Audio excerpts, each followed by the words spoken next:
Hello दोस्तों, आज है 10 जनवरी 2021 और 10 जनवरी 2021 से जितने भी हरियाणा करंट अफेयर क्वेश्चन बनते हैं हम सब इस वीडियो में डिस्कस करेंगे और साथ साथ उनके बारे में कुछ इंपॉर्टेंट फैक्ट भी पढ़ेंगे। और लास्ट में आपके लिए क्वेश्चन देखते हैं आपकी तैयारी किस लेवल पर पहुंच चुकी है और आप इस करंट अफेयर की पीडीएफ फाइल नीचे डिस्क्रिप्शन से डाउनलोड कर सकते हैं। तो चलते हैं पहले क्वेश्चन पर। क्वेश्चन नंबर 1 है, हरियाणा स्वच्छता सर्वेक्षण सिटीजन फीडबैक में किस जिले ने प्रथम स्थान प्राप्त किया है? तो किस जिले ने प्रथम स्थान प्राप्त किया है? तो राइट आंसर होगा ऑप्शन ए, हिसार जिले ने हरियाणा स्वच्छता सर्वेक्षण सिटीजन फीडबैक में प्रथम स्थान प्राप्त किया हरियाणा प्रदेश में। ये भी आपको याद रखना है। इसके बारे में कुछ इंपॉर्टेंट फैक्ट बता देता हूं मैं आपको। स्वच्छता सर्वेक्षण को लेकर चल रहे सिटीजन फीडबैक मामले में हिसार नगर ने प्रदेश में पहले, पंचकूला दूसरे और गुड़गांव तीसरे नंबर पर रहा है। ये भी आपको याद रखना है। चलते हैं नेक्स्ट क्वेश्चन पर। क्वेश्चन नंबर 2 है, 26 जनवरी 2021 को गणतंत्र दिवस पर हरियाणा के राज्यपाल किस जिले में ध्वज फहराएंगे या हमारा तिरंगा फहराएंगे? तो राइट आंसर होगा ऑप्शन बी, पंचकूला जिले में हरियाणा के राज्यपाल 26 जनवरी 2021 को पंचकूला जिले में तिरंगा फहराएंगे। और इसके बारे में कुछ इंपॉर्टेंट फैक्ट और पढ़ लेते हैं।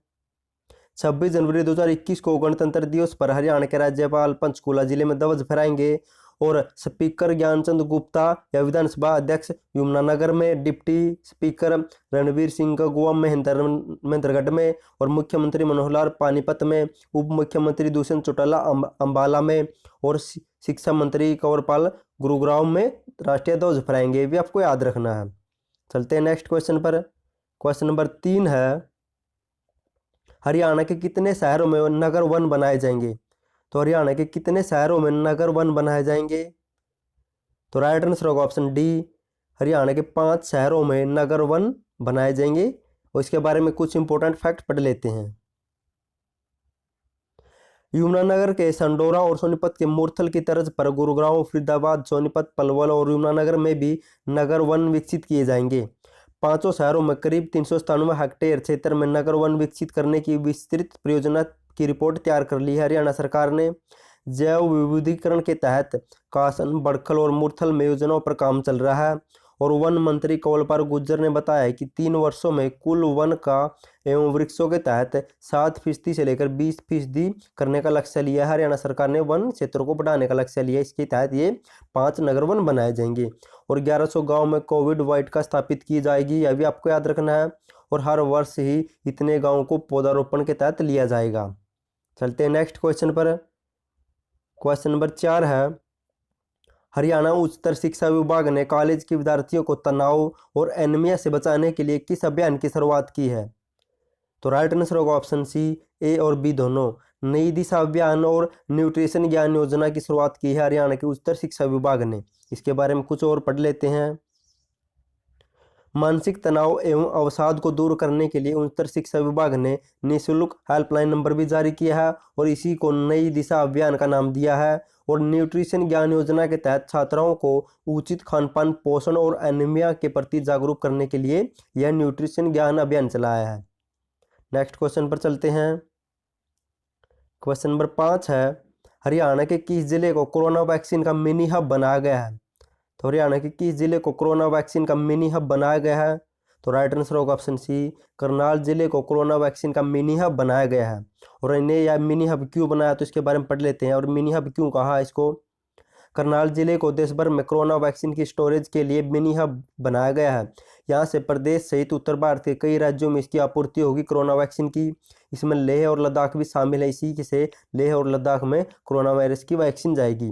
कोरोना वैक्सीनेशन के लिए आपूर्ति केंद्र के रूप में करनाल और दिल्ली के आसपास क्षेत्र शामिल है। इसके अलावा देश के अन्य हिस्सों में जैसे कोलकाता, गुवाहाटी, चेन्नई, हैदराबाद को भी मिनी हब बनाया गया है। डीसी निशांत यादव करनाल के डीसी हैं। उन्होंने बताया कि करनाल के सेंट्रल मेडिकल स्टोर को कोरोना की वैक्सीन के लिए चयनित किया है और देश में ऐसे 7 केंद्र बनाए गए कोरोना वैक्सीन के लिए। चलते हैं नेक्स्ट क्वेश्चन पर। क्वेश्चन नंबर 6 है, हरियाणा के किस विश्वविद्यालय के डॉक्टर सुरेंद्र धनखड़ को विश्व मौसम संगठन के विशेषज्ञ के रूप में चयन हुआ है? तो हरियाणा के किस यूनिवर्सिटी के डॉक्टर सुरेंद्र धनखड़ का विश्व मौसम संगठन में चयन हुआ? आपके लिए मोस्ट इंपोर्टेंट क्वेश्चन है। तो किस यूनिवर्सिटी के है? तो राइट आंसर होगा ऑप्शन ए, चौधरी चरण सिंह हरियाणा एग्रीकल्चर यूनिवर्सिटी हिसार के प्रोफेसर हैं जिनका विश्व मौसम संगठन में विशेषज्ञ के रूप में चयन हुआ है। इसके बारे में कुछ इंपॉर्टेंट फैक्ट पढ़ लेते हैं। हरियाणा कृषि विश्वविद्यालय के प्रधान वैज्ञानिक एवं कृषि मौसम विभाग के पूर्व अध्यक्ष प्रोफेसर सुरेंद्र धनखड़ स्विट्जरलैंड जनेवा में स्थित विश्व मौसम विज्ञान संगठन के नव सुधार आयोग आधारित कृषि स्थायी समिति में विशेषज्ञ के सदस्य के रूप में चयन हुआ है और ये सदस्य चुने गए भी आपको याद रखना है। और ये विश्व मौसम संगठन के बारे में पढ़ लेते हैं। विश्व मौसम संगठन की स्थापना हुई थी 1951 में। उसका हेडक्वार्टर या मुख्यालय है जनेवा स्विट्जरलैंड में। आपके लिए मोस्ट इंपोर्टेंट है। चलते हैं नेक्स्ट क्वेश्चन पर। क्वेश्चन नंबर 7 है, हरियाणा के किस जिले के साहिल शर्मा का नाभा एटॉमिक रिसर्च सेंटर में ऑफिसर के पद के रूप में चयन हुआ है? तो किस जिले के है? तो राइट आंसर होगा ऑप्शन बी, ये कैथल जिले का है साहिल शर्मा, जिसका नाभा एटॉमिक रिसर्च सेंटर में साइंटिस्ट ऑफिसर पद के रूप में चयन हुआ। अब इसके बारे में और पढ़ लेते हैं। कैथल जिले में कलायत गांव के कमालपुर गांव के है, कैथल जिला है, और ये कलायत कस्बा के कमालपुर गांव के साहिल शर्मा ने न्यूक्लियर साइंटिस्ट का महत्वपूर्ण ओहदा या पद हासिल किया है। इसका चयन नाभा एटॉमिक रिसर्च सेंटर में साइंटिफिक ऑफिसर के रूप में चयन हुआ। आपके लिए मोस्ट इंपोर्टेंट क्वेश्चन है। अब नाभा एटॉमिक रिसर्च सेंटर के पढ़ लेते हैं। नाभा एटॉमिक रिसर्च सेंटर की स्थापना हुई थी 3 जनवरी 1954 को, और यह स्थापित कहाँ तो है? मुंबई में स्थापित है। नेक्स्ट क्वेश्चन पर चलते हैं। क्वेश्चन नंबर 8 है, यमुना और घग्गर नदी के किनारों पर कितने लाख पौधे लगाए जाएंगे? तो यमुना और घग्गर नदी के किनारों पर कितने लाख पौधे लगाए जाएंगे? तो right answer option C, 7.4 lakh पौधे लगाए जाएंगे यमुना और घग्गर नदी के किनारों पर। अब इसके बारे में कुछ इंपॉर्टेंट फैक्ट पढ़ लेते हैं। यमुना और घग्गर नदी के किनारों पर 7.40 लाख पौधे लगाए जाएंगे। यमुनानगर, करनाल, पानीपत, सोनीपत, फरीदाबाद व पलवल जिले में यमुना नदी के सहारे आते हैं, और मोरनी हिल्स, पंचकूला, अम्बाला, कैथर, फतेहाबाद व सिरसा जिलों में घग्गर नदी के क्षेत्र में पौधारोपण किया जाएगा। और फरवरी में यमुना और घग्गर नदी के किनारों पंचायतों में भी यह अभियान चलाएगा। लेकिन जिन नदियों किनारे गांव बसे में गांव पंचायतों में भी इस अभियान को चलाया जाएगा, पौधारोपण को, आपको याद रखना है। चलते हैं नेक्स्ट क्वेश्चन पर। दोस्तों बगैर रिवीजन टाइम फटाफट से जो क्वेश्चन पढ़े उनका रिवीजन कर लेते हैं, ताकि आपको क्वेश्चन लंबे समय तक याद रहे।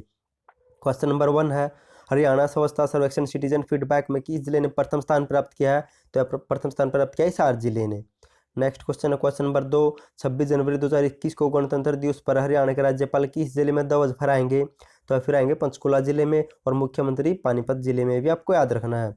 नेक्स्ट है क्वेश्चन नंबर 3, हरियाणा के कितने शहरों में नगर वन बनाए जाएंगे? तो ये 5 शहरों में बनाए जाएंगे। नेक्स्ट क्वेश्चन है क्वेश्चन नंबर 4, हरियाणा उच्चतर शिक्षा विभाग ने कॉलेज के विद्यार्थियों को तनाव और एनीमिया से बचाने के लिए किस अभियान की शुरुआत की है? तो नई दिशा अभियान और न्यूट्रिशन ज्ञान अभियान दोनों की शुरुआत की गई है।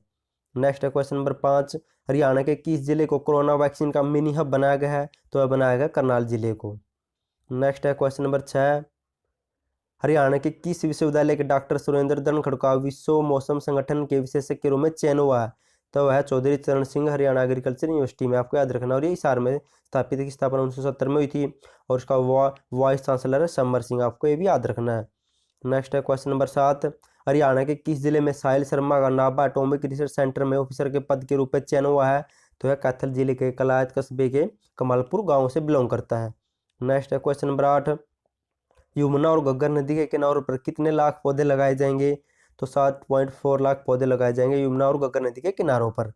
नेक्स्ट क्वेश्चन है दोस्तों, लास्ट वीडियो मैंने आपसे क्वेश्चन पूछा था, हरियाणा सरकार ने किस आर्थिक सहायता देने वाली योजना को बंद कर दिया है? तो बहुत से बच्चों ने राइट आंसर दिया। थैंक यू सो मच उनका आंसर देने के लिए। और उसका राइट आंसर होगा option D, doctor Shyama Prasad Mukherjee योजना को हरियाणा सरकार ने बंद कर दिया है। और ये पहले ये योजना राजीव गांधी बीमा योजना के नाम से जानी जाती थी, जिसकी शुरुआत 1 अप्रैल 2006 में हुई थी। ये भी आपको याद रखना है।